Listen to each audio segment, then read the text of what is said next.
What's going on, baseball fans? Jeremy Laracuente here for the Baseball Banter Broadcast. And on this broadcast, we're going to be discussing 3 takeaways from Rafael Devers re-signing with the Boston Red Sox. So, we begin with takeaway number 1. Now, the first takeaway that I have from this signing is the fact that it had to get done. The Boston Red Sox, with their front office under Chaim Bloom, have not had the greatest time of dealing with Red Sox homegrown stars. They traded away Mookie Betts as soon as they got into office, Andrew Benintendi shortly thereafter, and this offseason have allowed Xander Bogaerts to walk via free agency after not really giving him a competitive offer. That being said, the one player that the Red Sox had to sign at this point was Rafael Devers. This deal was something that if Boston did not do, there would be an absolute riot in Fenway Park come the start of 2023.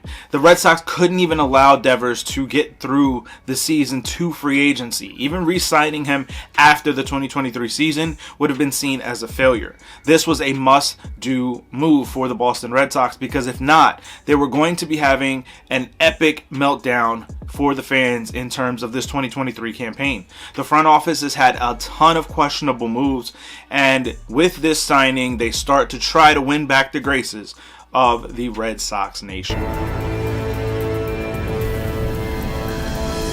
And the second takeaway is the contract itself. It's an 11-year, $331 million deal with a $20 million signing bonus and no trade clause.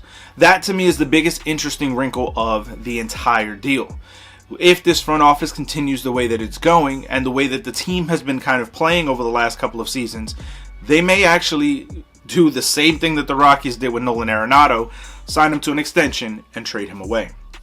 To me, not having that full no trade clause makes it a very interesting move for the Boston Red Sox. I think that they are looking to keep Devers for a long term inside of a Boston Red Sox uniform, arguably looking to keep him for the rest of his career. However, if Boston finds that they're not at a position to compete over the next 4, 5, possibly even 6 years, look for them to trade Rafael Devers. That may seem like a bold statement to make after just signing this deal, but we thought the same thing with the Rockies and Nolan Arenado. We saw how quickly that dematerialized and how quickly the trade to St. Louis materialized for Arenado. Now, it's worked out all the better for Nolan, but we'll see just how long it'll take for Boston to ship out Rafael Devers, or if this is the start and the catalyst that continues the build towards making Boston a contender once again. And the third and final takeaway is what is next for the Boston Red Sox. They would, as we said, lose Xander Bogaerts to free agency to the San Diego Padres because they did not make him a competitive offer. I don't think that Boston would have had to go to the extreme lengths that the Padres did, 11 years and $280 million. I think Boston could have been much closer to the 240, 250 range for a much lower term. But I think that because of not doing that, you now have to question what the direction of this front office is. Yes, they would bring in Masataka Yoshida, who's going to be a competent player in left field for them. But that's not enough to kind of offset the losses that they already had with Bogaerts. Bogaerts is one of the best hitters in Major League Baseball, one of the most consistent bats. When you look at what this Red Sox team is going into this 2023 campaign, there's still a lot of question marks and a lot to debate upon as to where they're going to find themselves in terms of rankings, not just in the American League East, that is going to be a much more competitive division in 2023 than the already competitive division that it was. So for Boston, trying to supersede 4 teams to get back to the top of the mountain in the AL East is going to be a very difficult task. The team that they currently have on the field, to me, just doesn't seem like it's going to add up to a team that is going to surpass 4 others that finished ahead of them in 2022.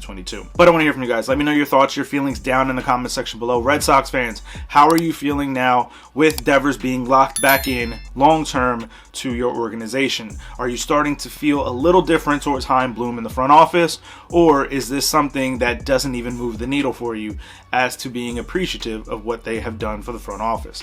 Let me know those thoughts down in the comments, or find me over on Twitter at banter_baseball, and we can keep the conversation rolling. As always, if you want to show more support for us here at the Baseball Baseball Banter Broadcast, you can do so by hitting the subscribe button down below, as well as the bell for post notifications, or heading over to baseballbanterbroadcast.com and using any one of the number of promo codes we have on the site to save on some merchandise that we have here on Baseball Banter Broadcast. So I want to thank you guys for tuning in. Keep it locked in all off season as well as 2023 as we continue our coverage here, looking at the latest news, notes, and my personal thoughts, theories, and opinions on the game of Major League Baseball. Peace.